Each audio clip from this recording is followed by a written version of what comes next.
सोचिए, अगर समुंदर की लहरों के बीच अचानक आग जल उठे। ऐसी आग जो पानी से बुझने के बजाय और भड़क जाए, जहाज से टकराते ही लकड़ी, कपड़ों और इंसानी शरीर से चिपक जाए। यह किसी फैंटेसी कहानी का सीन नहीं है। यह इतिहास का सबसे डरावना सच है। और इस आग का नाम था ग्रीक फायर। 7वीं और 8वीं सदी में जब शक्तिशाली अरब सेनाएं कॉन्स्टेंटिनोपल की ओर बढ़ रही थीं, तब बिजांटीन एम्पायर टूटने के कगार पर था। रोमन नेवी कमजोर पड़ चुकी थी और शहर का पतन तय माना जा रहा था। ठीक उसी समय युद्ध के मैदान में उतरा एक रहस्यमय हथियार, ग्रीक फायर, जिसे खास साइफन सिस्टम से दुश्मन के जहाजों पर फेंका जाता था, बिल्कुल एक प्राचीन फ्लेम थ्रोअर की तरह।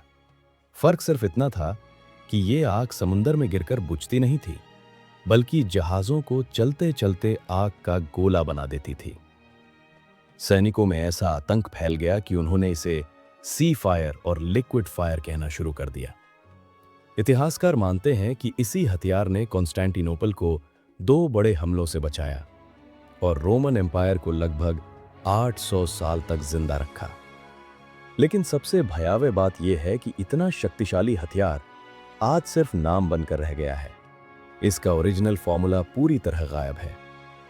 कहा जाता है कि ग्रीक इंजीनियर कैलिनिकोस ने इसे बनाया था, मगर इसकी रेसिपी कभी लिखी नहीं गई।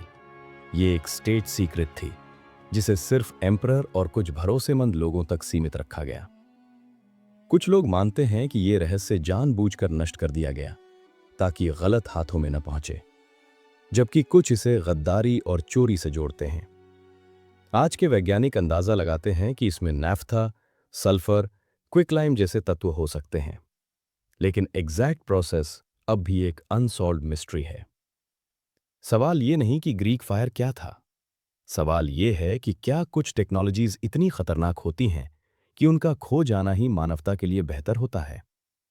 अगर तुम्हें ऐसे लॉस्ट वेपन्स, फॉरगॉटन साइंस और डार्क हिस्ट्री पसंद है, तो टेल्स बाबा को फॉलो करो और कमेंट्स में बताओ, तुम्हारे हिसाब से ग्रीक फायर का सबसे बड़ा सीक्रेट इंग्रेडिएंट क्या था।